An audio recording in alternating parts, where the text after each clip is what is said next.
Falando em pautas bomba, a aprovação dessas matérias que pressionam as contas públicas na última semana no Senado pode somar um impacto fiscal de 263 bilhões de reais, segundo algumas estimativas. O ministro da Fazenda, Dario Durigan, se posicionou dizendo que as medidas aprovadas no Congresso podem tornar o Brasil ingovernável nos próximos anos. O custo das votações das pautas bombas é tema discutido com bastante cautela entre o governo. E é sobre esse assunto que a gente vai conversar agora com Renan Martins, que já está aqui com a gente. Ele que é economista sênior da Foreign Intelligence.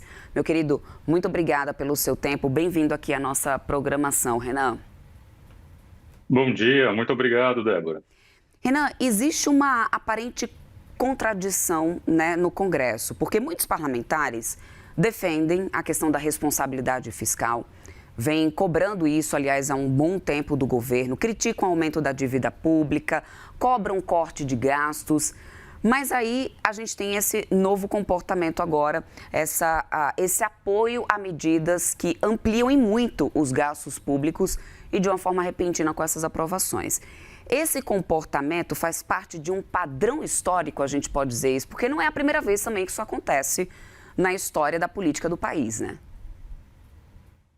Pois é, esse comportamento aparentemente contraditório, eu acho que ele reflete um pouco mais essa associação entre os políticos quererem flexibilizar regras, querer conceder benefícios e, ao mesmo tempo, defender uma responsabilidade fiscal em termos de defender interesses de mercado ou interesses que reflitam um pouco mais a sustentabilidade da dívida.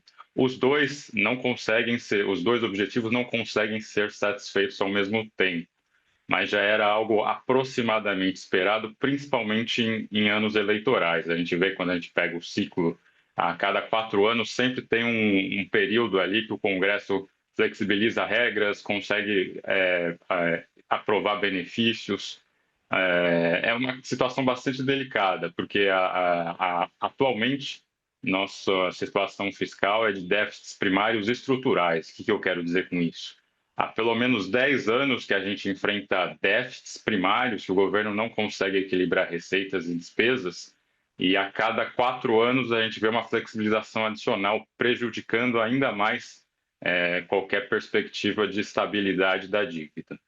Renan, existe o risco da gente estar entrando em uma dinâmica na qual a política fiscal ela deixa de ser definida prioritariamente pela equipe econômica e passa a ser cada vez mais determinada pela correlação de forças dentro do Congresso? Quais seriam as consequências para o mercado disso?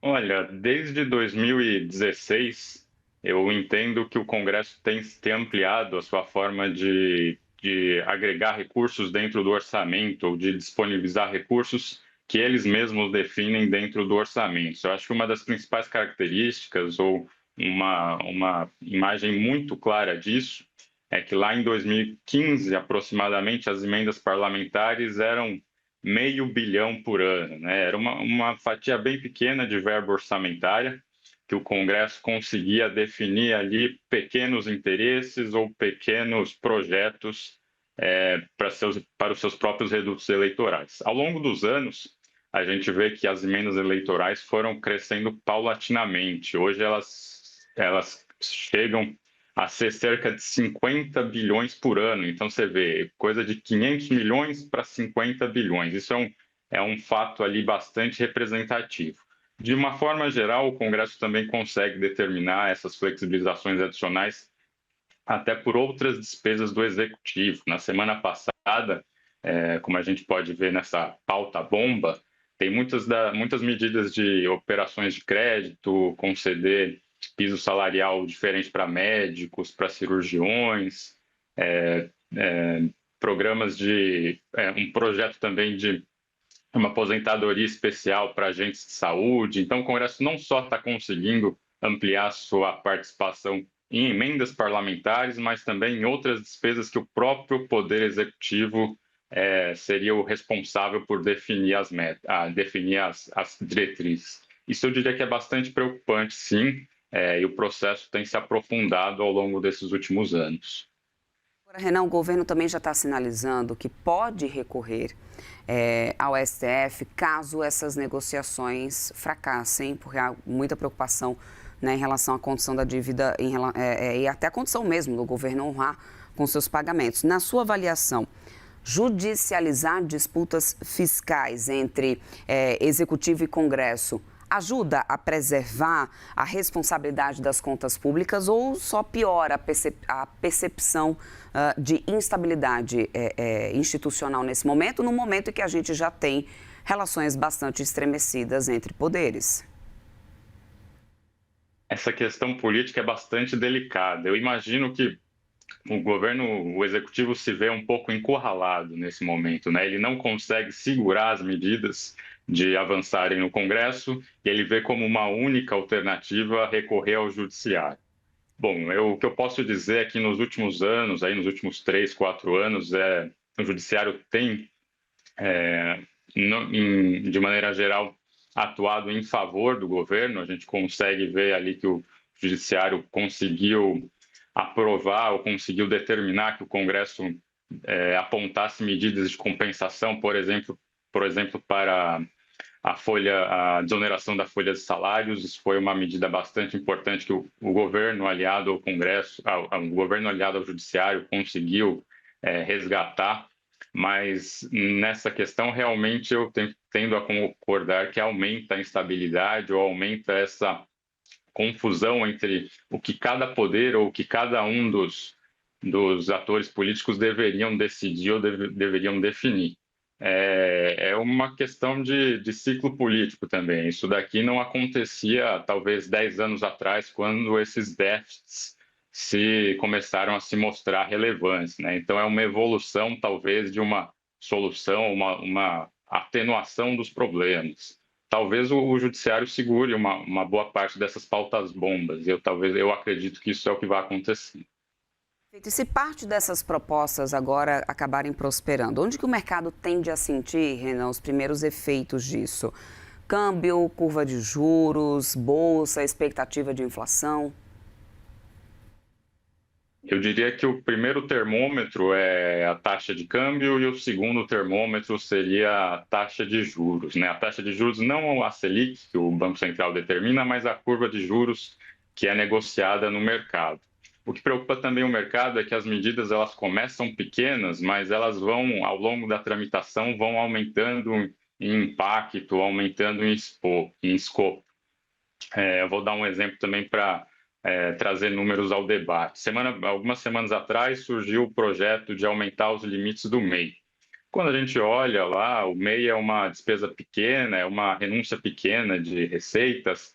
Se fosse ampliado o limite da forma que o projeto original traria, seria uma renúncia de receita de cerca de 2 bilhões ao ano. Conforme o projeto foi tramitando ali no Congresso, foram incluídos também aumento dos limites para micro e pequenas empresas, o que traz essa renúncia de receita de 2 para 30 bilhões por ano. Então, você vê que essa tramitação no Congresso ela preocupa bastante e o mercado vai avaliando como essas coisas caminham. Se os projetos fossem mantidos de forma modesta, assim, pequenas flexibilizações, eu diria que a gente não veria esse impacto em preços de mercado. Mas, ao longo do tempo, a gente tem visto também que vários projetos dos últimos anos estão se acumulando e agora é essa questão de se acumularem e serem aprovados de forma repentina.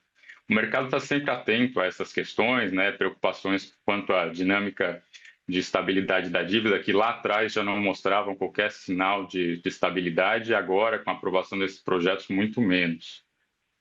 Renan, estamos numa semana de Copom, né? Então, eu quero pegar um pouco, né, dessa semana importante para a decisão de juros aqui do Brasil, para a gente falar sobre esse aparente paradoxo, porque, assim, parte do Congresso, como, né, já mencionei aqui para você, critica, obviamente, algumas medidas de governo, cobra a questão de responsabilidade fiscal, critica juros elevados, né? Cobra cortes da Selic, acusa Banco Central de excesso de rigor, ao mesmo tempo que agora aprova medidas como essas aí que ampliam a percepção de risco fiscal. quanto que a própria atuação do legislativo acaba contribuindo para essa manutenção de juros altos que muitos parlamentares dizem combater? É um fator muito importante na decisão do Banco Central. O Banco Central, ele não vai olhar especificamente a aprovação dos projetos ou a forma como eles estão tramitando. O Banco Central olha a reação do mercado, a reação dos preços de mercado, as perspectivas que isso pode trazer para a inflação e para outros fatores importantes na tomada de decisão. E dessa forma, isso impacta os modelos e a estratégia ou a forma que o BC vai comunicar isso para a sociedade. Quando a gente olha, a política fiscal tem sido um fator bem importante para aumentar os prêmios de risco, que é o quanto os investidores externos ou locais pedem para que o governo se financie. Dessa forma, como o prêmio de risco aumenta, a gente vê que o BC vai ter que incluir esses fatores no modelo, além, é claro, de perspectivas de impulsos de demanda adicionais, renúncias de receita. Tudo isso vai entrar nos modelos e na forma que o BC toma essa decisão. E isso certamente é um fator importante para que a gente tenha taxas de juros tão altas e por tanto tempo. Quando a gente olha aí nossa perspectiva, pelo menos aqui na Foreign Intelligence, a gente espera que o Banco Central determine a taxa de juros estável por pelo menos mais 1 ano e meio à frente, aqui em 14,5% ao ano. É claro que tem outras questões bastante importantes, como os impactos da guerra lá fora, que afetaram aqui um choque relevante de oferta, que agora provavelmente vai ser atenuado com as novas recentes notícias, né? Mas de toda forma o choque já aconteceu, a gente vai ter alguns gargalos aí ao longo do caminho. Mas a política local, a política fiscal local é certamente um fator muito importante para determinar as taxas de juros pelo Banco Central. Perfeito, meu querido. Quero muito agradecer seu tempo aqui conosco. Renan Martins, economista sênior da Foreign Intelligence. Sempre bem-vindo. Boa semana para você. Até uma próxima. Muito obrigado, Débora. Igualmente. Até mais.